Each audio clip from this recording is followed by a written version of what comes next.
ಹ್ಞೂ ಸರ್ ಹ್ಞೂ ಸರ್ ಹೌದ್ರಾ ಇದು ಚೆಕಪ್ ಮಾಡೋದೆಲ್ಲೋಗೈತ್ರಿ ಏನಾಗೈತ್ರಿ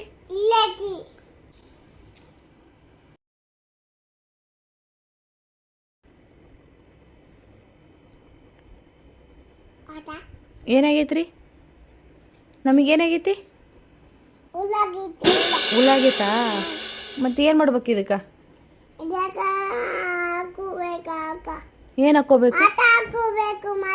ಹೌದಾ ಮಾತ್ರೆ ಕೊಡಿ ಇಷ್ಟು ನುಂಗ್ಬೇಕಾ ಎಷ್ಟು ರೂಪಾಯಿ ಆಯಿತು 200 ರೂಪಾಯಿ ನುಂಗ್ಬೇಕಾ ಎಷ್ಟು ನುಂಗ್ಬೇಕು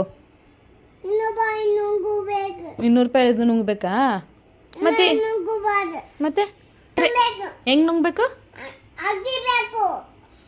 ಮಾತ್ರೆ ಹೆಂಗ್ ನುಂಗ್ಬೇಕು ಸರ್ ಹೌದಾ ಯಾವ್ದಾದ್ರು ಒಂದು ಹೇಳ್ರಿ ನೀವು ಅಗಿಬೇಕಾ ನುಂಗ್ಬೇಕಾ ಪೀಸ್ ತಗೋಬೇಡ್ರಿ ಜೋಬ್ ಹಿಡ್ಕೊತೀರಾ